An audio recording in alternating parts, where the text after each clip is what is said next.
मायावती लखनऊ में एक press conference कर रही हैं, सीधे चलते हैं। यूपी के सभी 18 मंडलों के मुख्य इंचार्जों तथा 75 जिलों के सभी जिलाध्यक्षों की ये इकट्ठा अति महत्वपूर्ण बैठक बुलाई है और आज की इस बैठक में प्रत्येक जिलावार व उसके अंतर्गत आने वाली सभी विधानसभा की सीटों की प्रदेश में अगले वर्ष के शुरू में होने वाले विधानसभा चुनाव की पार्टी की तैयारी को लेकर सभी जरूरी पहलुओं पर गहन समीक्षा की जाएगी, जिसके तहत सबसे पहले दिनांक 21 अक्टूबर से प्रदेश की प्रत्येक विधानसभा की सीट में पार्टी के सभी पोलिंग बूथों के पदाधिकारियों की चुनाव की तैयारी को लेकर चल रहे कैडर व सम्मेलनों आदि की प्रगति रिपोर्ट ली जाएगी। रिपोर्ट में जिले की किसी भी विधानसभा की सीट में कमी मिलने पर फिर उसे दूर करने के लिए अब इन्हें केवल 1 सप्ताह का ही समय दिया जाएगा। इस प्रकार से प्रदेश की सभी 403 विधानसभा की सीटों पर पार्टी की चुनावों की तैयारी को लेकर आज विस्तार से रिपोर्ट ली जाएगी। इसके साथ साथ चुनाव के दौरान पार्टी के सभी छोटे बड़े पदाधिकारियों व कार्यकर्ताओं को तथा पार्टी के उम्मीदवारों को भी किन किन खास बातों का ध्यान रखना है, तो उसके बारे में भी आज इनको जरूरी जानकारी दी जाएगी। इसके अलावा पार्टी की कामयाबी के लिए अन्य और भी जरूरी दिशा निर्देश दिए जाएंगे। इस संदर्भ में खासकर विरोधी पार्टियां किस्म किस्म के साम दाम दंड भेद आदि हथकंडे इस्तेमाल करके जो ये अपने अपने पक्ष में हवा बनाने में लगे हैं, तो उससे भी इनको सचेत किया जाएगा और उनके जवाब व तोड़ में पार्टी के लोगों को अभी से ही चुनाव होने तक क्या क्या जरूरी कदम उठाते रहना है, तो उसके बारे में भी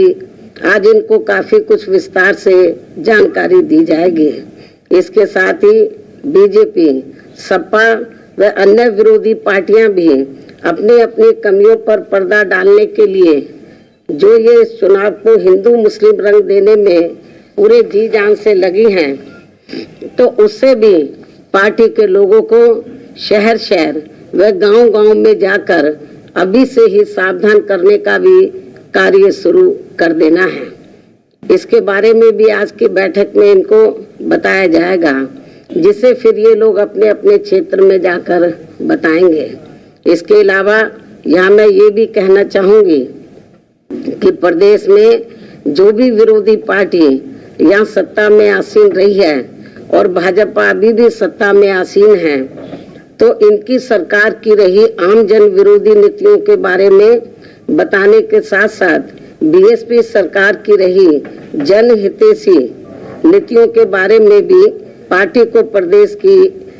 जनता को जरूर बताना है, ताकि यहाँ फिर से सन 2007 की तरह ही उन्हें अपनी पूर्ण बहुमत की सर्वजन हिताय व सर्वजन सुखाय की नीतियों पर आधारित सरकार बन सके। वैसे इस मामले में आप लोगों को ये विदित है कि बीएसपी की चारों रही सरकारों ने प्रदेश में हर मामले में व हर स्तर पर यहाँ अन्याय, अपराध, भय व भ्रष्टाचार मुक्त तथा विकास युक्त वातावरण पैदा करने के साथ साथ विशेषकर कमजोर वर्गों, गरीबों, मजदूरों, बेरोजगारों,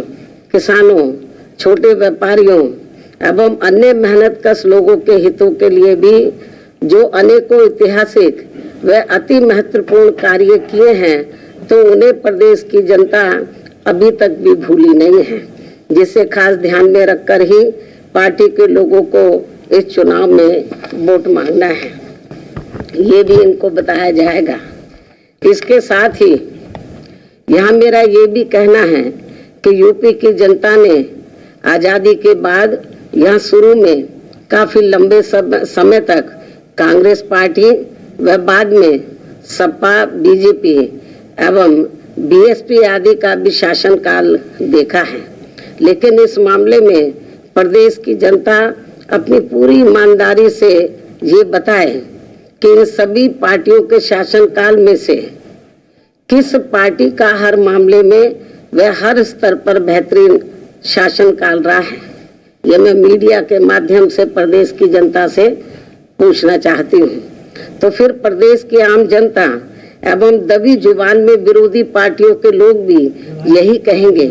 कि बीएसपी का ही बेहतरीन शासनकाल रहा है। इसलिए प्रदेश की जनता को अब मेरा यही कहना है कि उन्हें अपने हित व कल्याण को ध्यान में रखकर वे इस चुनाव में किसी भी भावना में न बहकर